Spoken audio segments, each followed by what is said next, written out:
Welcome to Fort Worth 148's podcast, where we meet to discuss Masonic topics and strive to build value in the Brotherhood. The opinions and statements of the participants do not represent any positions or stance of any Grand Lodge or Lodge and are solely the viewpoints of the participants.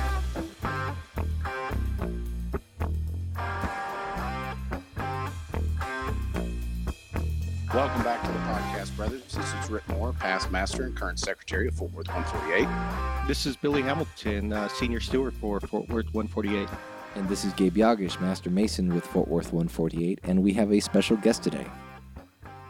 Hi, my name's Chuck Dunning, and I'm from Haltom City, Riverside, number 1331 in Haltom City, Texas. Awesome to have you on, Chuck. Thank you. It's great to be here. I've enjoyed listening to your show. Oh, thank you. Awesome. So for the brethren tuning in, today, obviously we have Brother Chuck on, and we're discussing Contemplative Masonry, both the book and the practice, because there are a series of practices that Chuck has actually written an entire book on. And it's called Contemplative Masonry.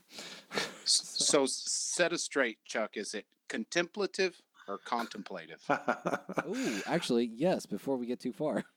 I typically say contemplative. However, if we're going to try to jive with our jurisdiction's pronunciation of words, we should be saying contemplative, but that's for ritual uses, right?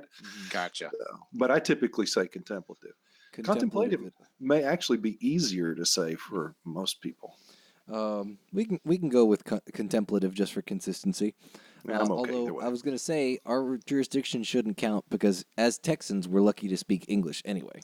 We have this bizarre, wonderful dialect of English that's Yeah. But so let's jump into discussion questions, and the first question is by Willing to Learn on the Freemasonry subreddit, and his post was titled "Master Mason, Is It Really the End?" Would you say that your journey in Freemasonry isn't complete unless you receive or at least become familiar with the degrees offered by either/both the York Rite or Scottish Rite? I always thought that Master Mason would be as far as I'd be wanting to go in the craft. However, I'm currently experiencing a change of mind, mostly because I believe the ideas presented on the quote-unquote higher degrees and the history behind them would be very interesting to learn about. I'm just looking to hear about other brothers' experiences. Thank you. And I thought the person that would be great to lead this discussion off would be Rhit, who was a BLO Mason for years and years and years before he joined Scottish Rite. Yeah. Well, I mean, for me, if you're talking about degrees, sure, the Master Mason is the end. That's the last degree in Blue Lodge, but it's actually just the beginning of the journey. You've completed your training per se, and now you're ready to go out and try to use these tools and perfect them.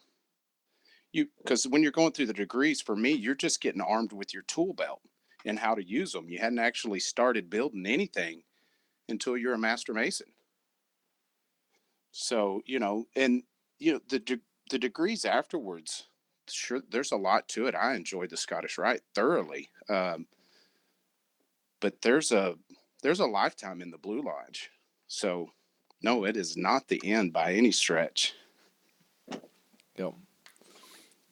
What about y'all? What do y'all think?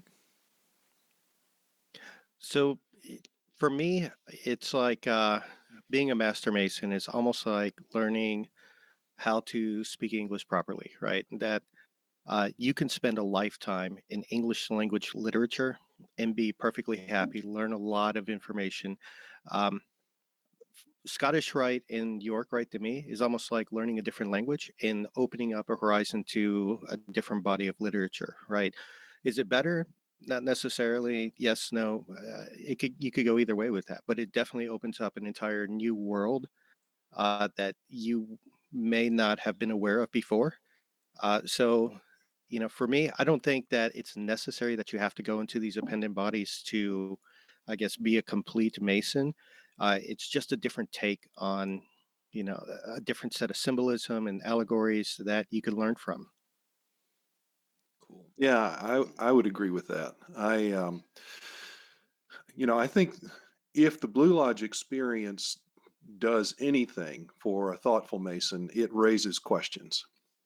Where did we get this? And what does this mean? And how could that possibly be useful in my life? And my experience of working in the Scottish Rite, because I'm not a York Rite Mason yet, my experience in working in the Scottish Rite is that all of the degrees there are just diving deeper into some of those questions that were raised for me as a Blue Lodge Mason. And I don't think it's necessary to go into the Scottish Rite or to the York Rite to dive more deeply into those questions, but I do think that it's a very helpful means of doing so. I couldn't agree more there, because it really solidified some of the points I had kind of swirling around about certain things. The Scottish Rite just seemed to tie a few things together for me. Mm. But it all related back to the Blue Lodge for me. My mentor, Sam, you guys know him. I know Billy and Gabe do. Sam Levacy never was anything but a Blue Lodge Mason, and one of the greatest men I knew. So the lessons are there for sure. Yeah. Yeah, and I think it would be very difficult to argue that Sam had anything other than a complete experience of Masonry. Because that man, I mean, he lived and breathed it. It was, Yeah, was he did. great. And he didn't need anything other than the Blue Lodge. So, and I am a very strong proponent of the York Rite and Scottish Rite, especially the York Rite. But I will always tell brothers that, if they don't feel like they need to join something, then they really don't need to join it,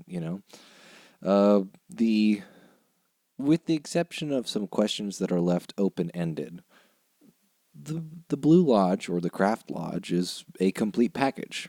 Now, are there answers to those open-ended questions along the line in the different bodies? Yes. Do those questions need to be answered? I don't know. So, so the next question is by a user called Meister Mason. This is, let's say we were writing a Masonic syllabus or course that did not include any literature about Masonry. What would you put on it? So a Masonic syllabus or course that did not actually include any literature about Masonry itself. What books would you guys want to put on that? It's a good question. I'm gonna have to wander over to my bookcase. Yeah, exactly. For me, I think something that really I don't ties in or had an effect on me were the books about Zen that I read. So anything really on that. Yeah, a lot of books about Buddhism would probably be good. Mm-hmm. Man, that's just such a good question, because there's so much research done about Masonry. Yeah, I'm sitting here and thinking, oh, well, they mention Masonry in that book. Yeah, Right. well, and I guess if they casually mention Masonry like as this is also something the Masons do, that might probably be open. But if it's about Right. if the book is dedicated about Masonry, maybe not. Well, I guess the question I would have for this is, are we talking about to give the same lessons as Masonry, or to give an impression about what Masonry is about? Because, I guess he left it open ended, but I, okay.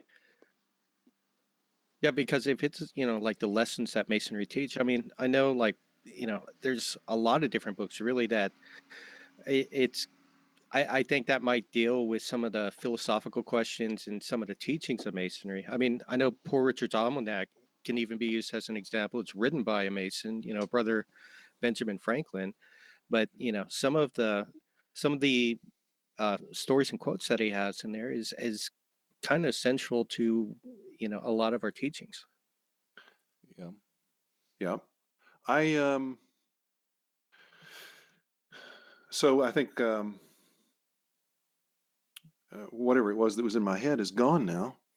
Uh, Oh, sorry about that. yeah, it's so I'm thinking of Joseph Campbell, Hero with a Thousand Faces. Oh, Oh, yes. the hero's journey.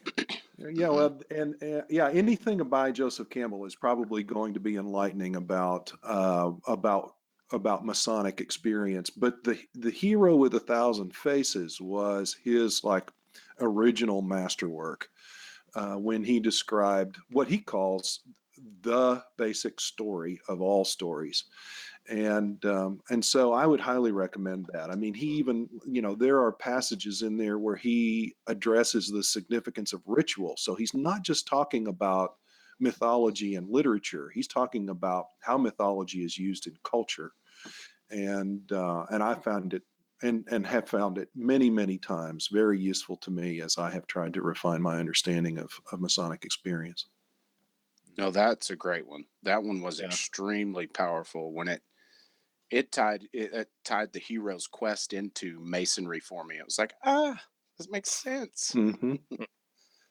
That's a fantastic one, yeah. Uh, And I refer to masonry a lot of times when I'm kind of boiling it down to people that it's like a self-help ritual. And Mm. so self-help books too, I used to gobble those up, read Mm-hmm. those as much as I could because there was always some nugget of wisdom in them. And looking back on them, most of them tied into one of our working tools or tenets or something or another. And then for me, I guess, assuming that the student's volume of sacred law is kind of like a given and we don't have to include that, Mm. I would probably say, like, I'm looking at the book. I've been looking backwards at my bookshelf, and I would probably include the Kybalion, which I don't know if I'm saying that right, honestly, but the Kybalion, which is like a Hermetics 101, pretty much. I feel like it's very compatible with most people's faiths, and even if you don't accept it, it's still worth thinking about. And then I would also put in the 5 books of Moses, the 5 books of Moses is the Torah, basically. But it is I can't remember the names of the name of the author, but it is a very well translated and very deeply annotated version of the first 5 books of the Old Testament, it's fantastic. And then I would probably also throw in maybe also it's often called the Rosicrucian Trilogy. For the deeper, weirder end of the mystical side of Masonry, if we're writing a course for Masons that includes no explicitly Masonic material, the Fama Fraternitatis, the Confessio, and I'm totally blanking on the third one. It's the most important one. Chemical wedding.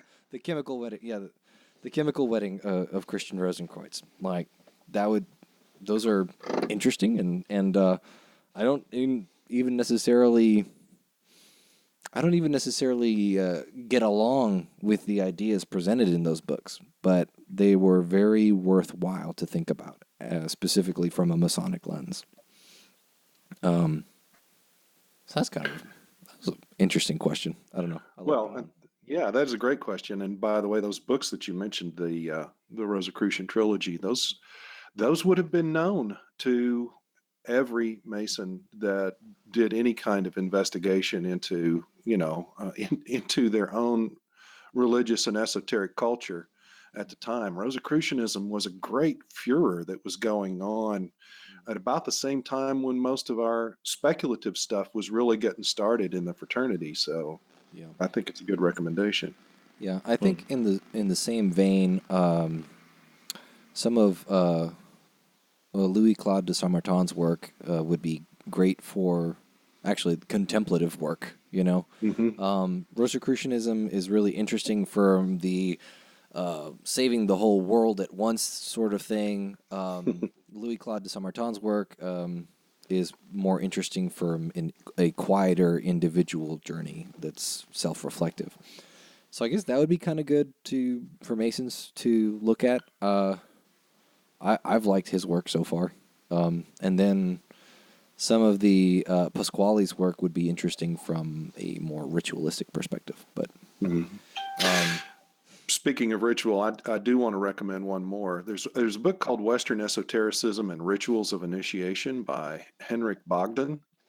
I find that to be a really useful examination of the kind of ritual that we do in Freemasonry, but it's not limited to that by any means. In fact, it touches on a number of other societies and traditions in Western esotericism. So that's just a plug for that book. Yeah. Oh, that's a great idea. Actually, I would also say if you pick up the liturgical texts of any church that uses liturgy for Sunday services, that would actually be worthwhile to look at. Not necessarily as anything to pick up and believe in if that's not what you're, if that's not how you jive, but just from the process of, well, how does liturgy work and how does the flow of a ritual work in the context of something that is relatively ordinary? A lot of people think of going to church on Sundays as a very ordinary sort of experience, but then you break it down and you're like, wait a minute, this is all ritual. It's highly ritualized. So I would throw into the ring the Book of Common Prayer for the Anglican Church, the liturgical texts for the Catholic Church, and then what do they call it? I cannot remember. The Apocalyptic liturgy of the Orthodox Church, which is their guideline for what liturgy looks like, from my understanding, because I'm not Orthodox, and so I sometimes struggle with how they work, and I don't understand, but they based their liturgy off of the revelation of St. John, and it's kind of cool. So, I don't know. There didn't take us long to name a few books, huh? I know we're all restraining ourselves too. It's like, okay, which ones am I going to mention? Well, and so that's kind of the problem too, because if you're just kind of sitting there and you're not actually like staring at your bookcase, and even if you are staring at your bookcase, you're going to be kind of hard pressed unless you go, okay, hold on, can I come back to you in like 20 minutes? It's like your brain just gets up and runs off. What? You would ask me that. Yeah.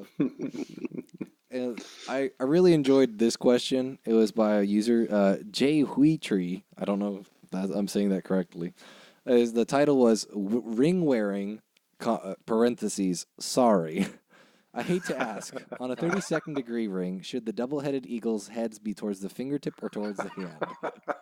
And I know that it's a stereotype at this point, points in or points out, Right. kind of It's whatever. the same question. This is just something I wanted to talk about. 32nd degree rings are not official rings in Masonry. There is no prescribed way to wear them. Also, square and compass rings are not official rings in Masonry. There is no prescribed way to wear them. It is just dictated by your lodge tradition, and you just wear it however you feel comfortable, I think. That's my opinion. I'm sure you guys have other opinions as well. Right. Yeah. Yeah, honestly, for me, it's like, are you wearing it for yourself or are you wearing it for other people? Is it something that you want to look down and you want to be able to see it the proper way? Or is it something that if you have your hand on a chair and someone looks at it, you want them to see it in the proper perspective? Yeah. Are you internalizing or externalizing the wearing of the ring, And both of those are okay. Yep. Because you could almost take the stance of the exact opposite, because it's how I let you know that I am a Mason. But I'm with you. Just wear it. Yeah. So I did write down a note on this because there's only one ring that I can think of, and I'm sure there's other rings that have other rules, but I've not encountered those rings yet. The only ring that I can think of that actually has a prescribed way to wear it is the Scottish Rite 14th degree ring. And if you look at the old texts, and I had it on my desk and now it's gone, of course, but it's Morin's old rite. It's, the old Scottish Rite versions. The 14th degree says you should wear it on the third finger of your left hand, which is where a wedding band goes. And the ancient and accepted rite, the only one that describes whether or not you should wear, triangle pointing in or triangle pointing out, is the ancient and accepted Scottish Rite Constitution of Canada.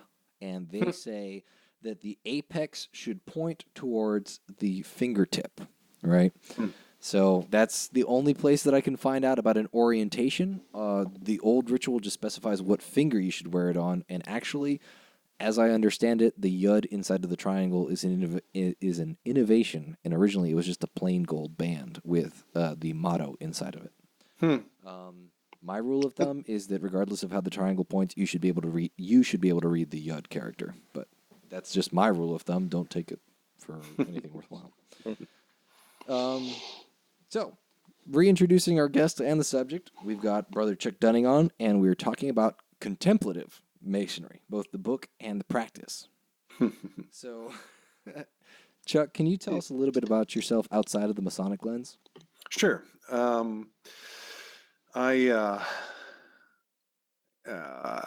been a Mason for 30 years now.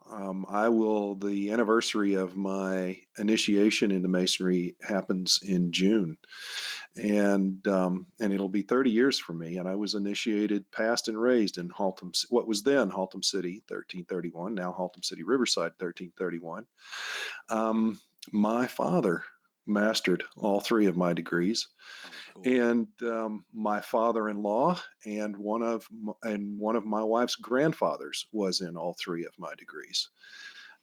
So I've got a family tradition, obviously, and I was surrounded by Masons growing up. All the men that were close to my dad, members of his Sunday school class, fishing buddies, hunting buddies, were all Masons. And my godfather was a Mason, member of our church, and lived across the street from us. And so I've just been around Masons all my life. I professionally am a mental health professional, and I also work in higher education. I'm employed full-time at Texas Christian University here in Fort Worth, Texas. And I'm about to retire, or at least I'm about to be eligible for retirement. I will reach the apex of the formula for reaching the years of retirement on August 1st. And at that time, I'm going to go part-time. I don't really want to retire completely. I'd like to go part-time at TCU and continue to do some things for them that I've been helping lay the foundations for. And that will then free me up to continue my writing and speaking work that I'm doing within the fraternity. But I have lots of interests other than Freemasonry. I'm an avid reader. I definitely practice meditation quite a bit. Definitely interested in things esoteric of all sorts, particularly in the Western traditions. But I also have, some good knowledge of things Eastern, and so if you're not finding me reading and writing, then I'm probably sleeping. Nice. I like it. I don't know if that says more about whether or not you spend a whole lot of time reading and writing and not sleeping, or a whole lot of time sleeping. I'll leave that one for you to work on. So you said you're surrounded by Masons all your life growing up. What was it that kind of inspired you to join? Was it more of kind of like a foregone conclusion, like, hey, all the men in my family are Masons? Or was there something that kind of led you to, hey, all these guys are Masons, maybe I should be too? Yeah, it's interesting because I had kind of lost interest in Freemasonry. By the time I was in my adult years, I don't guess I was still giving it any real serious thought. My dad and all the Masons that were of his generation were old school in terms of they just didn't talk about it in front of other people. You could ask them questions about it, but they wouldn't even answer the kinds of questions that we all recognize today that it's perfectly fine to answer, things that are in the monitor or things that are already written in other publications. And so, I just kind of lost interest. Nothing really clicked for me there other than to know that I'd been reading these really cool books. Dad had Morals and Dogma and Lightfoot's Manual of the Lodge out on the bookshelves, and I've been looking at those and reading those, all through my formative years. But I'd kind of, forgotten about all of that stuff. And then I took a course in college called The Ancient Wisdom Traditions. And my philosophy professor, I was a philosophy minor in college, my philosophy professor, Dr. John Miller, and I had a conversation about what my term project was going to be over. And I told him that I had, through his course, through the first third of his course, gotten really interested in initiatic traditions, that was the thing that I wanted to focus on. But I wasn't sure which tradition I wanted to focus on because I didn't have enough time to do a broader study. I had to really focus on something. And so I was between Rosicrucianism and Freemasonry, and he asked me, well, do you have a family connection with either of those traditions? And I said, well, I don't know about Rosicrucianism, but I do know that there's a strong family connection with Freemasonry. And right when we were at that point in the conversation, I looked above him, the bookshelf behind him, and right above his head was the spine of Morals and Dogma. And I said, in fact, I grew up reading that book right there. And he turned around, reached up, grabbed it, and pulled it down and handed it to me and said, well, here's your term project. Oh, cool. Yeah. So I did a study of Morals and Dogma along with Lightfoot's Manual of the Lodge and Manly P. Hall's Secret Teachings of All Ages as my term project. And by the time that I was done, I had made up my mind that I was going to petition to join the lodge. Nice. you were walking in knowing full well that what you were joining for wasn't necessarily going to be at the forefront of what was going to be at lodge. Well, I knew what I wanted. I didn't know that it wasn't going to be at the forefront. What I hoped was that my dad and all these other old guys were just really playing it cool. That behind the doors of the lodge, they were like these really heavyweight philosophers, Yeah. Who were really steeped in initiatic work and contemplative work, and outside the lodge, they were just playing it cool and being ordinary Joes. And how did that match up with your expectations? No, the fantasy did not match up with reality in that case. Yeah, I think that's so powerful though, because that's such a common story, and why I think we do have kind of a revolving door, because guys are looking at that. I mean, we tout guys like Ben Franklin, and then they get there and they see us arguing over mowing the lawn. Right. Right. It's hard to find value in that. So at some point, you got to get down in the nitty gritty and get on the level with your brothers. Yeah. Talk from your heart. I completely agree with that. And I agree that we have a lot of Masons who are joining for that purpose, or that hope, with that hope in mind. And I think they always have. Yeah. I don't think this is new to this generation. I mean, it goes back to that kind of hero's quest. We're all looking for that initiation into manhood. And I know for myself, Freemasonry played a big role in that for me, to where I finally felt like a contributing member of society. Mm. And guys are really looking for that connection, because it's hard to find nowadays. And I think that's a huge deal, though, because here in the West, we don't really have formal rituals of transitioning to manhood. Like, you have a lot of, when you take your son for his first deer hunt, and, he kills his first deer or whatever, or the first time that a kid has to go out and buy condoms, for example, or the first time that you drink alcohol or whatever. But there's no one, in the West, there's no one experience that this is what makes you a man, right? And there's so many cultures that actually do have, for millennia, rituals that say, okay, now you're a man, Mm-hmm. And so Masonry does that for a lot of younger guys. And even for a lot of guys that aren't that young anymore, that they've never gone through this, ritual of manhood. And I think it provided that for centuries. It went father to son for so long, and then the 60s hit, and the boomers didn't join by and large. So the father son chain was broke there, and it's kind of starting to take hold again. But that's a big part too of why we kind of lose guys on that revolving door, because dad's not there to say, come on, let's go to lodge. Yeah. Right. Well, And for the guys who do find their way in the Masonry, like me, I had no one in my family who was a Mason before I joined.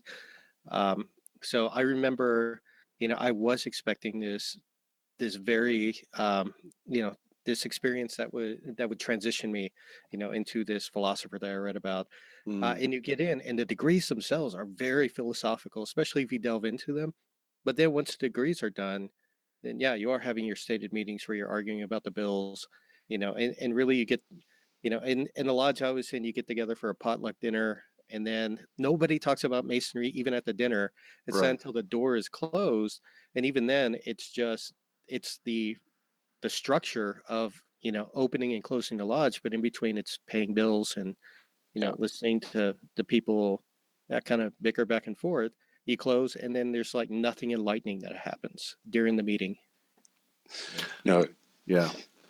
So, Chuck, what are you still a member? You're still a member at Haltom City, Riverside, right? That's right. And then, so can you tell us a little bit about your lodge? Yeah, my lodge. There's a strong family connection with my lodge, and it's largely a blue collar lodge. We got guys that work hard. They make a good living. They they love a good, strong fraternal experience of coming together and experiencing that bond among men. It's a lodge that does good things in terms of supporting education and the community in different ways. We've got a good Eastern Star chapter there, and so there's a lot of interaction that happens between Masons and wives and sisters and daughters, and so it's in many ways it's kind of a stereotypical kind of Texas lodge, particularly a kind of suburban kind of lodge experience. It's never been a lodge where education has been a real high priority, um, but the quality of friendliness that exists among the brothers and the devotion among brothers to take care of each other has always been a really, really strong thing at Haltom City Riverside. Yeah, it's a solid lodge, has been for many years. We've been able to keep things going and continue initiating new members, even when other lodges have been really, really struggling in those ways. And if a lodge is doing that, they're doing something right. Right on. for sure. Now, what offices have you held? Well, that's a great question. I am a past Tyler. Okay. Yeah. So for me, Blue Lodge experience got severely limited. I was active in Blue Lodge for like 2 or 3 years after I got my master's degree, and and had started to get into the chairs. But the problem for me was that at the same time, I was also starting my master's degree in counselor education. So I was going to school, going to graduate school, working, newly married, and having to, you know, just live. So I was doing Yeah. all of that, and it made it impossible for me to go to lodge in the evenings. In fact, I was either working or going to school in the evenings every evening. And then when I got my master's degree and went to work in the mental health field, then evening work was just something that was routine. It was part of what we had to do, because when are people available? They're available for group therapy and things like that in the evenings, because during the day they've got to work to make a living. And so my Blue Lodge experience was severely limited. And that's when I really started putting myself into Scottish Rite. And Scottish Rite became really the focus of my Freemasonry in terms of the actual fraternal experience.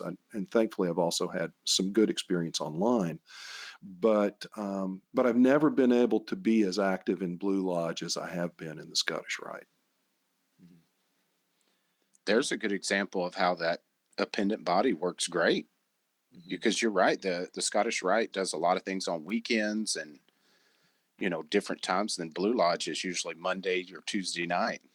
Right. And I'm just really, really thankful for the Scottish Rite because, without that, I I just I don't know that I would have had a really strong, stable connection with a fraternal experience of any kind. I've never even thought of that. I'm gonna have to start recommending because I hear it all the time that we need lodges that meet on Saturdays, and it's like, well, Yeah. join the Scottish Rite. Yep. That's great. That's cool. So, what do you see as being the strengths and weaknesses of Masonry in Texas? Because I know you're a member of the Valley of Guthrie, right? So Yes. you have a little bit of extra jurisdictional experience. So, what do you see as in Texas? What are our strengths and what are our weaknesses? Texas is, I think, Texas is, for one thing, Texas is a huge jurisdiction. Yeah. I mean, come on. We've got the largest Scottish Rite Valley in the world in Dallas. And there are two or three other valleys in the state that are larger than other states combined. So, so Texas has got, I think, all extremes of Masonry. I think we have got some of the most educated men in the country in terms of Masonic education, their scholarship, their depth of insight into Freemasonry. There are groups in Houston, in Austin, in Dallas. There are lots of guys in the fraternity in Texas who are very well educated. I mean, and people who've been carrying the vanguard of Masonic education in Texas for a long time. Pete Norman, for example, fantastic scholar, deep thinker, and a pretty nice guy. He was a lot of help to me. He was a real encouragement to me in my early Masonic career in terms of wanting to become a researcher and a writer. And we've got lots of guys who are they're just basically interested in Freemasonry because it's a social club for them. I think on the whole, what Texas Masonry has been lacking, however, is taking advantage of all of that brain power and all of those big hearts and strong spirits that it has, and spreading their influence throughout the state. Um, I think that's changing, though. In fact, I'm absolutely convinced that it's changing, and I think a big part of the change has been the younger guys. When I say younger guys, guys under 40 who are coming in to look for and help assist Texas Masonry becoming the thing that it purports to be in so many different ways. Now, let's be clear too. It's 40 and younger, not younger than 40. Feeling feeling a little insecurity there, Rit? It's hard sometimes, because for better part of a decade, I was by far the youngest man in 99% of the lodge rooms I went in, and that is not the case at all anymore. Yeah. It's more rare for me to go to a lodge where it's men older than me the whole time, all of them, than it is to have a diverse young Yeah. and old. I know what you mean, Rhett. I mean, I was at Joel P. Lightfoot last week over in Dallas, and great group of guys there. I mean, I love all those fellas, and we had a great conversation. I was the oldest man in the room, and It's a good feeling. Yeah, I guess it is. In the Masonic sense, I guess. Yeah, in real life, it's like, man, Yeah. getting older. I get so fired up every time I go visit those guys at JPL. They're doing such a stellar job. Yeah, they are the Jet Propulsion Laboratory of Texas Masonry.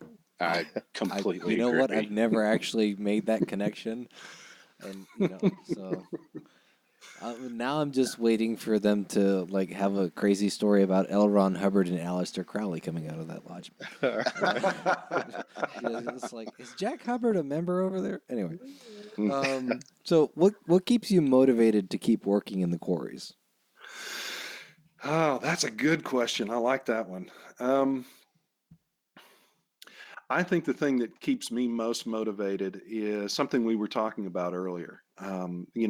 We were talking about guys that have been coming to the fraternity looking for an initiatic experience, a philosophical experience, a spiritual experience, and and I know that's what I came to the fraternity looking for, and I want other guys to find it. I want them to have their dreams answered, their wishes responded to, and to be welcomed, and to be given some of the tools and the opportunities and the help, aid, and assistance that they were hoping for when they joined the fraternity. That keeps me going. I've been to lots of lodges here over the last year and a half now, and talking about my book. And one of the most moving experiences that I have is when not just the young Masons, but Masons even older than me come up to me and they say, I've been a Mason for however long, sometimes it's 50 years. I've been a Mason for all of this time. And what you're talking about and the things that you're saying that we could be doing as Masons and that some Masons are doing, that's something that I always wanted. And they'll have tears in their eyes sometimes about this. Mm.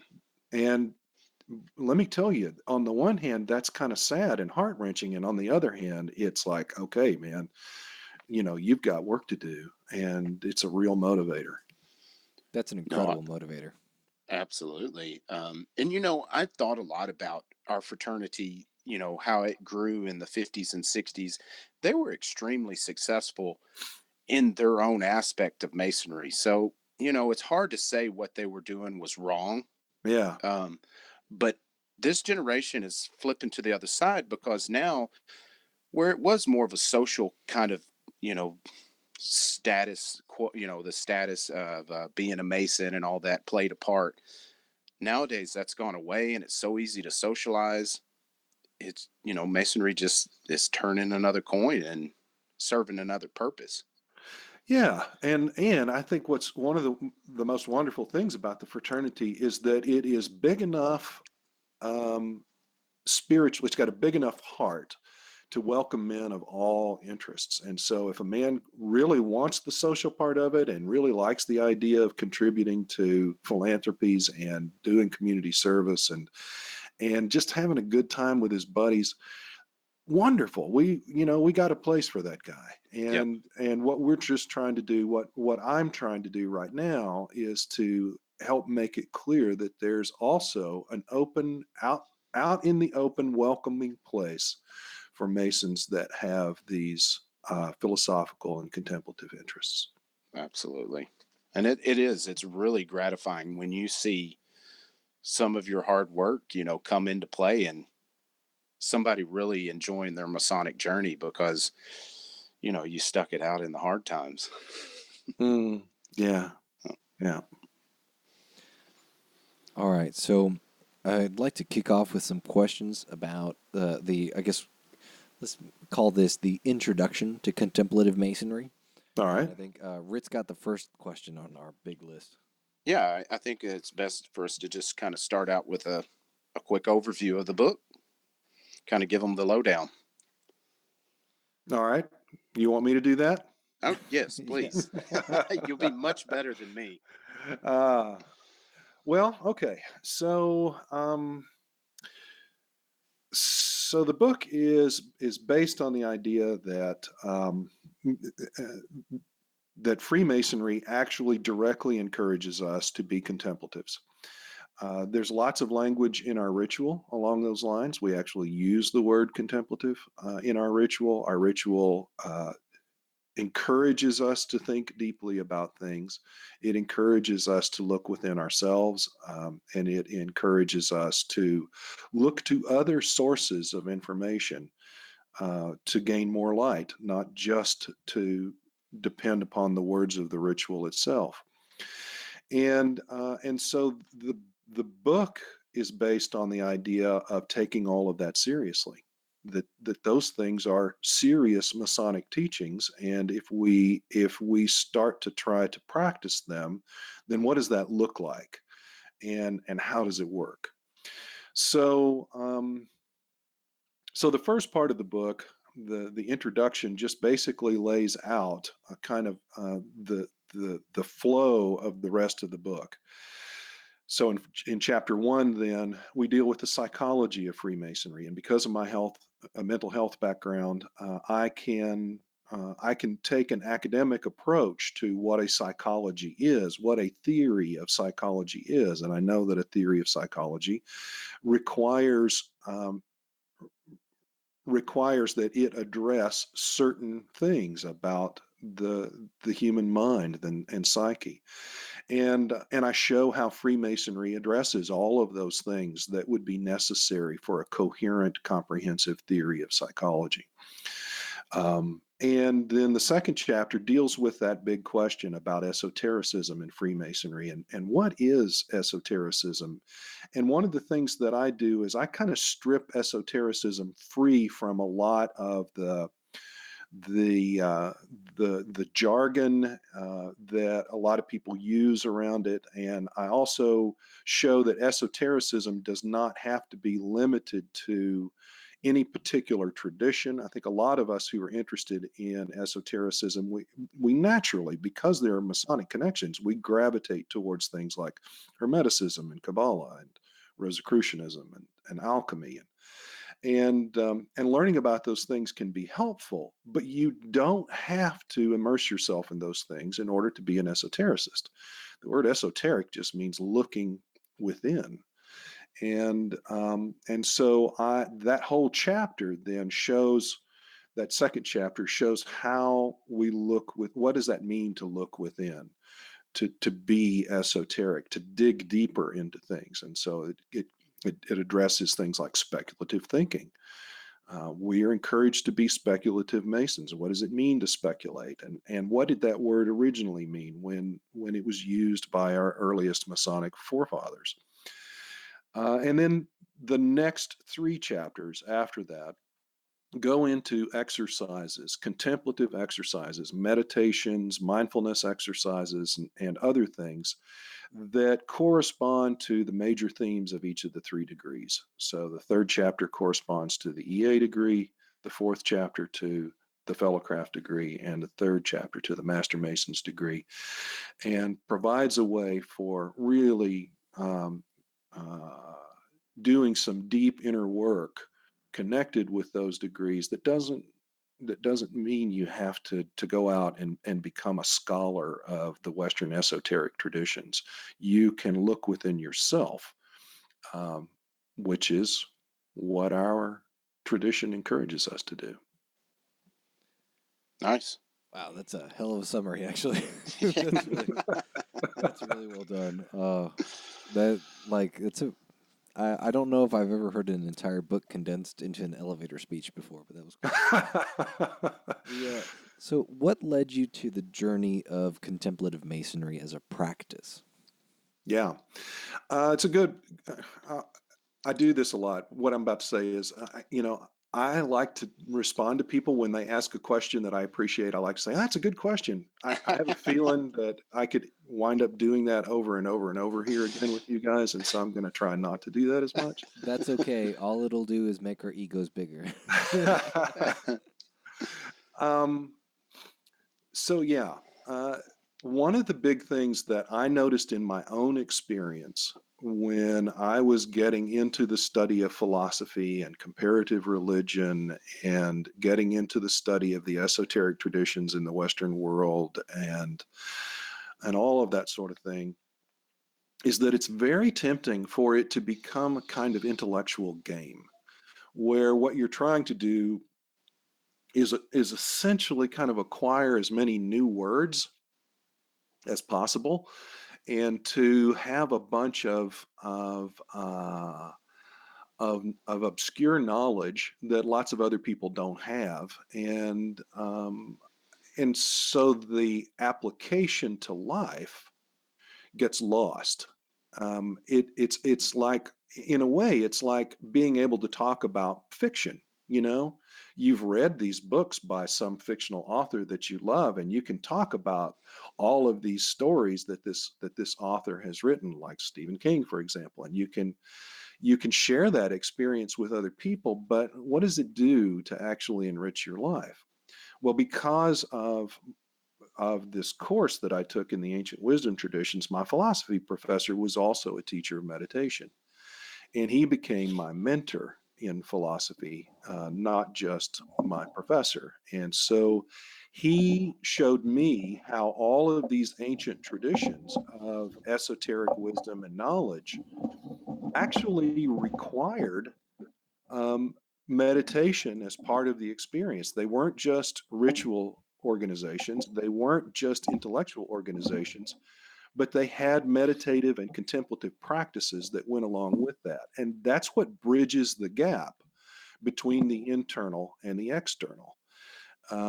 Is the use of contemplative and meditative techniques, and it's in those deep moments of contemplation that that you as a human being are often most powerfully transformed, to then be able to go out into the world and offer something different, to be a different person, to be differently. I think that's an important distinction, just to be differently, because our doing, the things, the way that we act, the way that we behave around other people, the attitudes that we bring into the world, those are all expressions of our being. And so meditation and contemplation helps us fine tune our being. Wow, yeah. The one of the things that you say where it kind of becomes a mental game to acquire all of this hidden knowledge that nobody else has, and but you can't really apply that to life anymore, or at least to regular living. There's so many men that I've met in the fraternity who I really, I enjoy their company and I think they're stellar guys. And for some of them, I would even say that I have like a love for these people, right? Yeah. It's the fraternal love. But I also freely acknowledge that some of these gentlemen have very much lost touch with normal life. Like you talk to Yeah. these guys and you talk to these guys, and after about 15 minutes with them, you go, "Oh my gosh, this person has no idea how to be a normal human anymore." So, Yeah. Yeah. Exactly. Yes.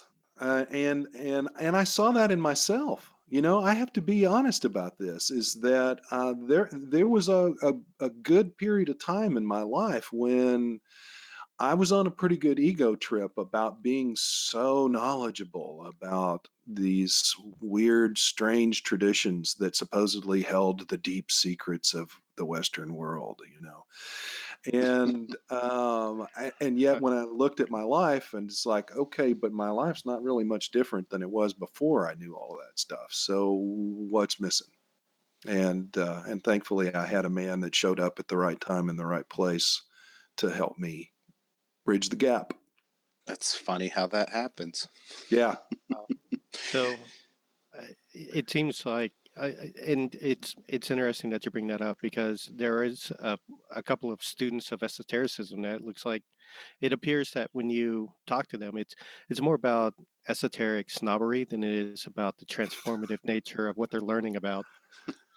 Well, that is so well said. And that is exactly one of the reasons why, when a lot of Masons start getting exposed to esotericism through their brothers, to them it smells a lot like Limburger cheese.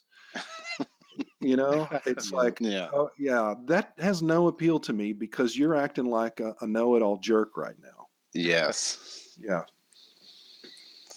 Yeah, and I That's guess great. and sometimes it can get kind of dangerous to wade off into the deep end if you're unprepared for it, even if you're not going into, um, let's say, esoteric snobbery. Which I mean, I've seen that.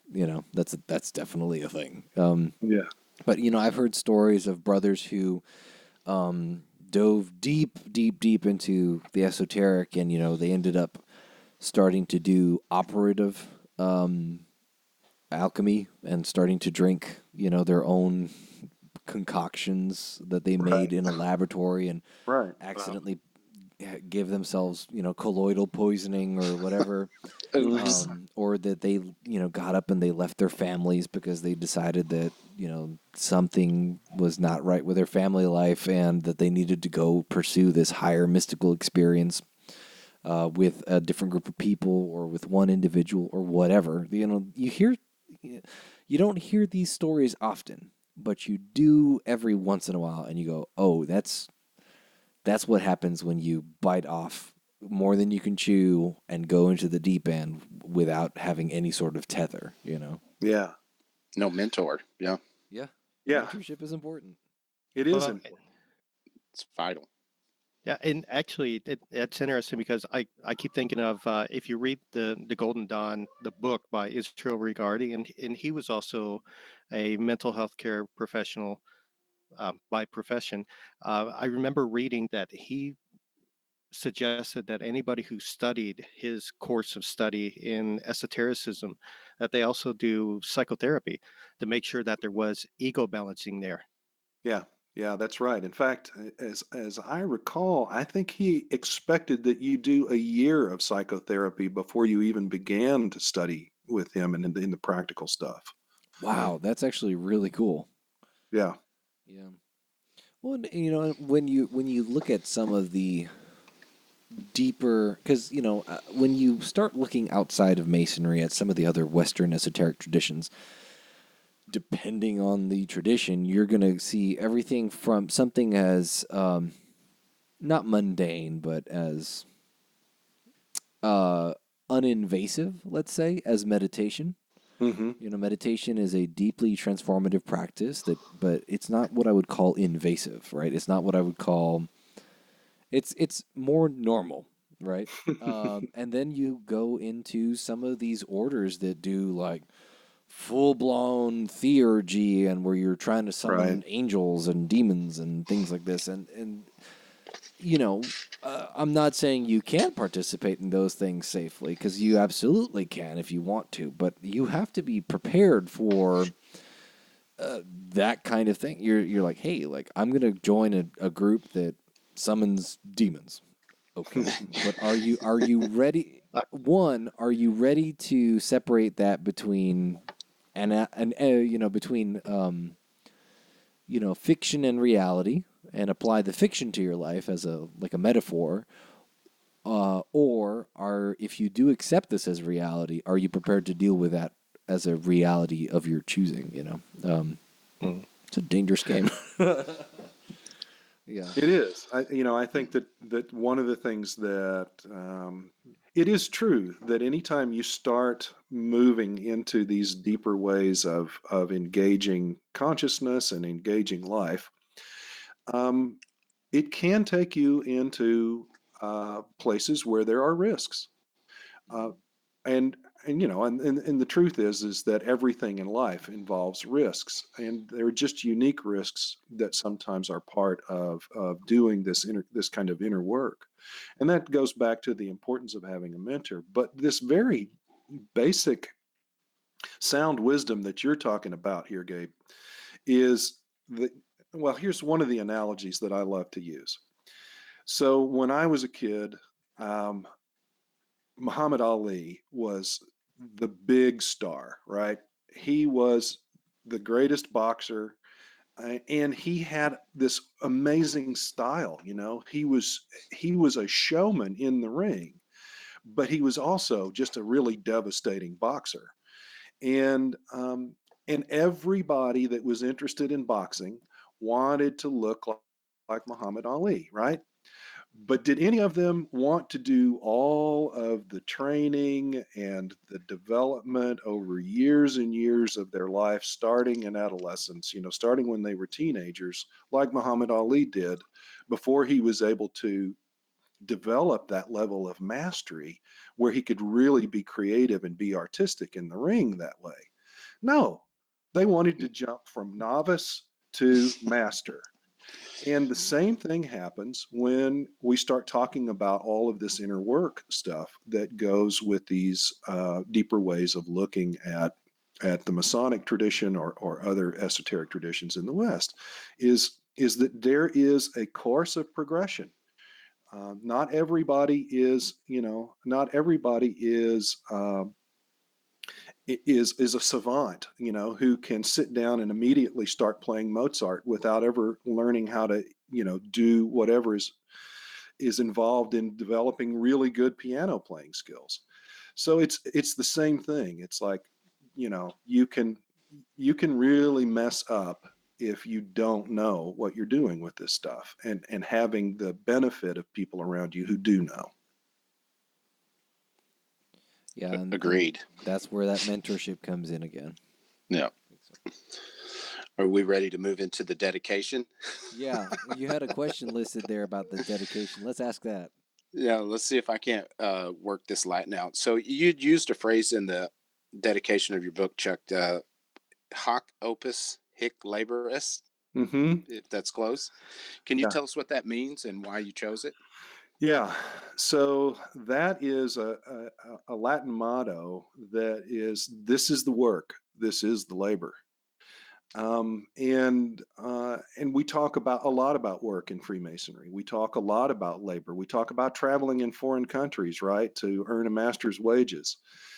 One of the things that I'm suggesting there is that Masonry tells us that the work is within us. It is internal. It produces external effects. It changes who we are externally and how we are in the world. But the work itself that we are tasked to do is primarily within ourselves. I mean, let's just look at what's the first lesson about our work in Masonry that we learn. It's about the ashlar, right? It's Mm-hmm. about the use of the common gavel. That's very clearly an internal process that we're exposed to there, that we're taught about. And every other lesson that we learn has to do with that. All those virtues, the four cardinal and three theological virtues that we learn about as entered apprentice Masons, every one of those things is presented to us in terms of states of mind, of attitudes, of things that we should be thinking about, of ways that we should be handling our thoughts and our emotions. The work of Masonry is first and foremost internal. All right, Chuck. So in the introduction, you said, without developing emotional awareness and responsibility, we're destined to become unstable, offensive, and even dangerous to others and ourselves. Yeah. What do you mean by emotional awareness? So, I mean, both awareness of our own emotions and awareness of the emotions around us. That particular context that you were talking about there, I was talking about how, in our own natural development, when we're little children, toddlers, and we're really starting to get the idea that there are some things that are appropriate and some things that are inappropriate. Our biggest challenge at that age is to become aware of our own emotions, because it is our ability to manage our emotions, to not throw a fit when we're angry, to not just curl up into a little ball and fall to pieces when we're scared. To be able to be aware of those emotions and to act despite them, to find ways to act towards what we really want. That's a key developmental experience in everybody's life. The problem is, for a lot of us, is that we don't continue to try to practice and engage that at deeper and deeper levels. We reach some point probably in our adolescence and our teenage years where we think we've kind of got that mastered, so to speak, and then we just let ourselves go on autopilot. And then it's just kind of the natural processes of the school of hard knocks in life that refines us emotionally.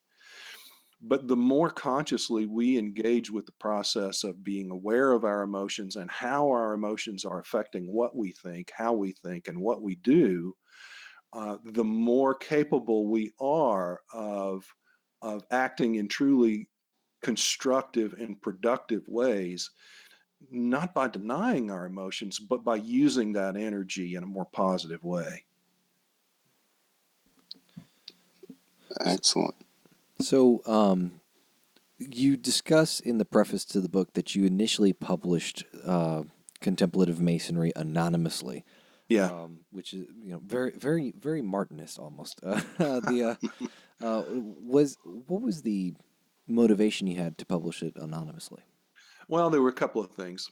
One thing was I wasn't personally ready to be seen as a resource, a personal resource along these lines. I didn't want the notoriety of being the author of that stuff, and I didn't want. So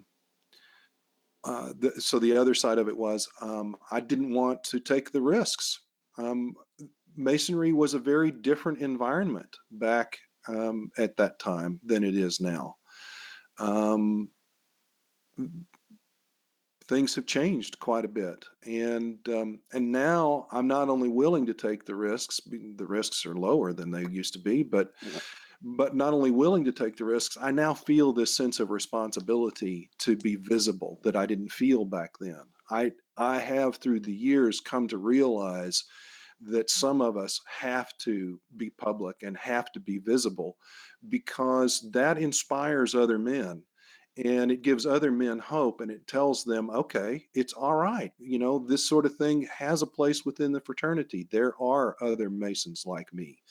And I just simply could no longer shirk that responsibility. Wow, that's a I like that idea. I was not expecting that idea of, like, I wasn't ready to be responsible Yeah, for, because it's true. It's like handing somebody a sword and saying, "All right, go have fun." Right? It's yeah, a powerful tool, but if somebody ties that back to you, if somebody chooses to misuse that or doesn't read the directions, then then you get tied back to that. But right. so in the preface of the book, you said, "Were I to start writing contemplative masonry as a completely new book today, I am quite sure the result would be very different in significant ways. I have grown as a contemplative practitioner, and I hope as a writer." So 3 questions based off of that. In what ways have you grown as a writer?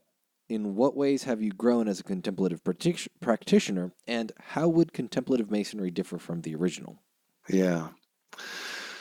Um, so I think one of the really practical ways that I have grown as a writer is I'm not as wordy as I used to be. I have discovered ways of saying what I mean to say with fewer words, but also more eloquently, and that's an important combination to be able to say things in ways that are inspiring and moving, um, but also to not use a lot of superfluous words. Like, I um, early on, I tended to write just the way that I spoke, and most of us speak many, many more words than we actually need to in order to communicate what it is that we mean to say. So there's that. Um, then, in terms of how I've grown as a practitioner, was that the second question? Yeah, as a Yeah, contemplative practitioner. contemplative practitioner. So um, m- I have a much broader base of contemplative practice now than I had when those exercises were written. I have studied other traditions than I had studied at that point, and practiced the methods of other traditions than I had at that point. And I have had a number of significant insights and developments as a result of my contemplative practice that has kind of refined what I use contemplative practice for. So my contemplative practice these days is really more about um, is really more about being as effective in serving the principles that I have committed myself to than it is about exploring consciousness. And it used to be a lot more about exploring consciousness. I've kind of explored enough of consciousness now to know where the paths and trails are that I need to follow to get where I want to go. And so there's that change. And in terms of how I would write, I mean, what would be different about the book, about what I would present to others? Um, I, I, there are some things relative to the different degrees that I think that I might focus on a little bit differently. One of the things that you may have noticed also in the preface that I mentioned in the same context was that I added an exercise in the work for the Master Mason's degree that really focuses on love, because that's been one of the things that I have gained a much deeper appreciation of as a contemplative practitioner, but definitely as a Mason, and that's the central importance of love. And so there's a really good chance that love would be a more consistent theme dealt with in different ways throughout all three of the craft degrees if I were to write contemplative masonry over entirely. That's a really different change. Like that would actually pretty significantly change the book, I think. Not in a bad way, or and the book's, the book doesn't suffer from not having that as a prominent focus. But it would be, I think that it would look very different. Yeah. That's cool. And so in this section, we're going to kind of move on to a couple different questions about more of the human mind and the way that you talk about the human mind in the book. And we've touched on it here and there. But I think Billy had a question about the well-being and improvement of the psyche. All right. Right. So, yeah, on page 40 of your book, actually, you talk about how, the well-being and improvement of the psyche is the core issue of Masonry, right? Mm-hmm. It's the instrument through which social and moral virtues of an idea Mason manifest. My question is, so psychology was developing in continental Europe at around the same time that speculative Mason was. Mm-hmm. Do you see a relation between the development of the two? Yeah, I definitely see a relation in terms of just what was happening philosophically in the Western world at that time. Um, you know, During the Renaissance, and I think there's some disagreement among really learned brothers about whether Freemasonry is more of a Renaissance tradition or an Enlightenment tradition. I actually think that it's intended to bridge between Renaissance and Enlightenment style ways of thinking about things. But what happened in the Renaissance was that was a time in which the principles of science, of looking at the external world, were really becoming popularized, and the church had kind of stopped interfering with that as much, uh, royalty was putting more support, and nobility was putting more support financially into the sciences, and into philosophy, into thinking deeply about things, and being able to think deeply about things that had for a long time been considered the domain of the church. You don't touch these things. You leave these things alone, and gradually the church allowed more and more of those things to become approachable by science. Well, naturally, that's going to lead people to start examining what's happening within us, why we think what we think, how we think what we think. And so we have people like Rene Descartes, for example, the Meditations of Descartes, in which he quite honestly makes this very profound statement that any one of us can realize. And that is that there's only one thing that I can be absolutely sure about without any doubt, and that is that I'm conscious right now. He kind of summed that up in the phrase, "I think, therefore I am." But what he meant by that was, I'm a conscious being, and I know that I exist. because I'm a conscious being. And there's nothing that can bring that into doubt. Everything else is subject to some degree of doubt, but that. And so that's one indication. When Immanuel Kant started talking about categorical imperatives, he was interested in, is there a particular way that the human mind works and shapes the way we understand the world around us? Not only understand the world around us, but engage with the world around us. And so, yeah, we see a huge number of Western philosophers. My gosh, I mean, there's just an explosion of Western philosophy that's happening in the late 1600s and into the early 1700s, just speculating about and reasoning about all kinds of things regarding the human mind. I can't see how Freemasonry could have avoided recognizing that if we want to have a fraternity that's dedicated to, quote unquote, making good men better, I don't think they used that phrase, but if that was their intention, then of course they were going to take advantage of this huge font of the human spirit that was flowing out at that point in history. There's just no doubt in my mind. You classify initiation as being split up into a pyramid of 4 levels: social initiation, academic initiation, philosophical initiation, and spiritual initiation. So I had 2 questions related to that. At what level of initiation do you feel that most Masons are practicing the craft? And I know we already talked about the danger of jumping, right? Yeah. Going straight from novice to master. But do you think it's even possible for somebody to accidentally or deliberately skip a level of initiation? Okay. I'll answer the second question first. And yeah, absolutely. I think it's possible. I've met men that I would definitely say that man is a spiritual initiate, but he's definitely not an academic, and so I don't think it's necessary to progress up through these levels of initiation.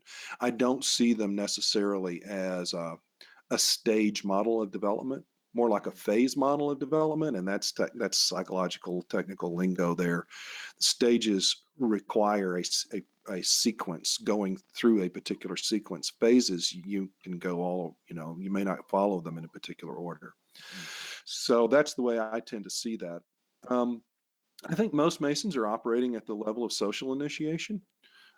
That's where what it is that we consider to be the initiatory experience is basically a rite of passage in bringing us into a new social set, a new group of people with whom we bond and recognize as kin in some way, and we begin to take on responsibilities within that group. We begin to become aware of our place, our status in that group.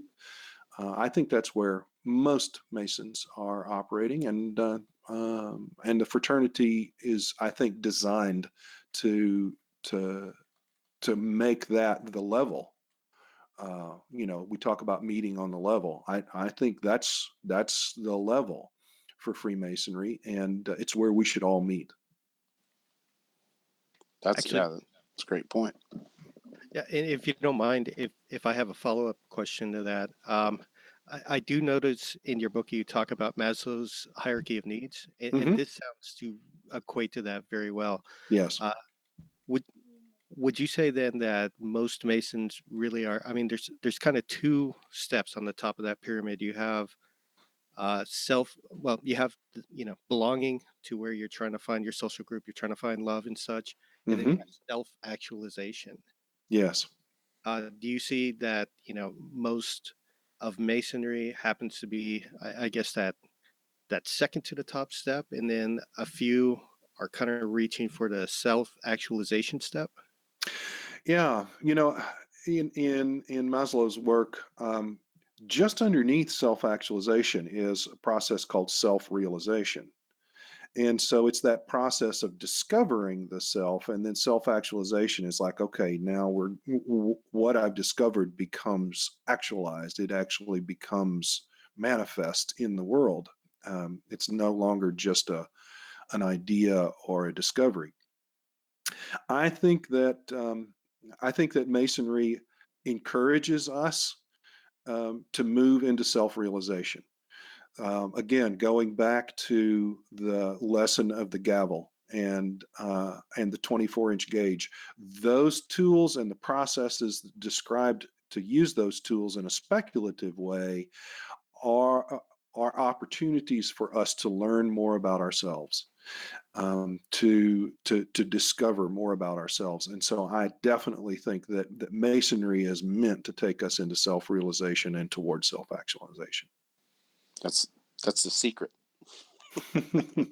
Discovering the self.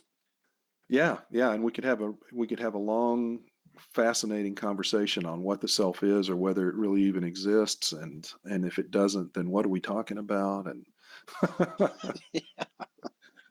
we might lose listeners. Chuck, you broke down the Masonic relationship into membership, instruction, initiation, and ritual in a Venn diagram, and had ritual in the middle. Can you tell us more about those relationships and why ritual's in the middle? Yeah.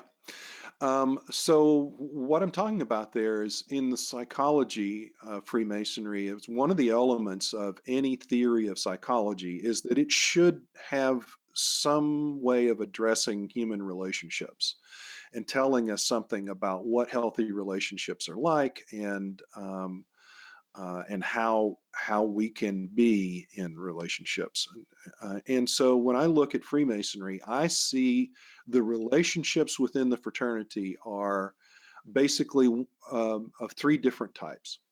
One is there's just the membership kind of relationship, and that's guys just being brothers with each other. You know, we're just brothers with each other, and we have this shared commitment, and we're there together at the same space and the same time, or we share a commitment to certain values and ideas, and we share an obligation with each other.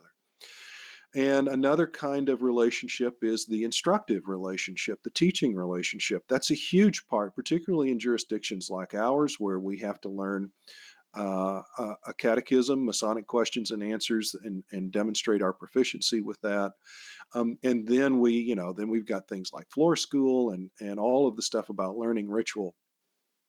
There's that, and then there are all of the books and the lecturers that go around talking about the meanings of what we do and why we do what we do. And so there's that kind of instructive relationship as well. And then the other being the initiator relationship, the initiatory or initiatic relationship, and that's the guy that inspires you to become more than you are. He's not necessarily teaching you anything. He's not necessarily just being your buddy, but somehow his presence and the way he is in the world challenges you to be more than you are, and makes it clear that in order for you to enter whatever circle of life that he's in, to have whatever it is that he has, you've got to meet certain things. You've got to meet some expectations. There's some things you have to develop. There's some things that you have to learn and grow in your life in order to be where he is. And he can say, he has the authority in a tradition to say, no, you're not ready. Or, yeah, come on in. I welcome you. You're one of us. And so we see all of those relationships in Freemasonry. But the one place where they are all present at the same time is within ritual. Ritual not only has them all present, but exemplifies them in different ways. And so, for example, we have the worshipful master, who's very clearly acting in the initiator role. We've got all kinds of people acting in instructor, teacher roles. And then we've got the companionship that's very clearly demonstrated by the senior deacon in Blue Lodge ritual. And so all of the relationships are exemplified and actualized in certain ways in ritual. Oh, I like that. I mean, as a ritualist, my mind immediately went to, oh yeah, ritual's most important. And I think it is to Freemasonry. I think without ritual, uh, we lose that hub, that thing that brings everything together, and then makes it possible for each of us to learn and grow as the unique human being that we are. I couldn't agree more. It's something I'm actually making a presentation about on the open and closing of our lodge and how our standard is slipped, and that Hmm. that is our standard bearer. Hmm. It's from that standard we do all other work, and we've let it slide so far back that we got to that one thing. If we brought it up to the standard of old, I think would cascade into everything that we do. I'd love to hear that presentation. When you get ready to deliver it, let me know. Will do, brother. All right. Okay, so question to me again. Sorry, Gabe. I'm just contemplating this that answer there. What you're contemplating? Oh, dang! This book worked. I forget I'm in a podcast here. Okay, so you later on you compared the craft to the construction of a house. And you Yeah. talk about how we shouldn't wear our moral and social virtues like a facade on a weak structure. Hmm. And I wanted you to kind of dig into that a little bit. Yeah. Yeah. So, we've been talking already about how Masonry tells us that it's about the internal and not the external. Mhm. And uh, I would hope that every one of us can look at our lives and say, there was a moment there when I was pretending to be more noble than I really am. There was a moment there when I was pretending to be honest when I wasn't really being honest.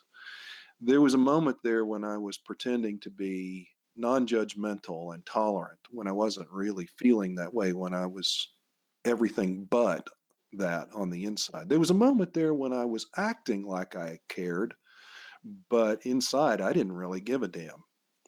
Yeah.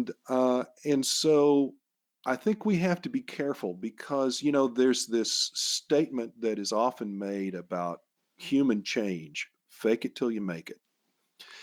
And while there is a nugget of wisdom in those words, we can also create a lot of trouble for ourselves by pretending to be things that we are not. And so, Masonry, when we're given those four cardinal virtues, for example, Masonry is not telling us to pretend to be a prudent individual, to pretend to be temperate, to pretend to have fortitude or to act with justice. What it's challenging us to do is to look within ourselves and say, what are the internal processes that produce prudence? What are the internal processes that produce temperance? And let me learn and develop those. And then I will naturally begin to exhibit those virtues externally. That's definitely a perfect description because I mean it's a journey of the self, Mm-hmm. Freemasonry especially, and you've got to you got to dig in and figure out what makes you tick. Yes, that's right.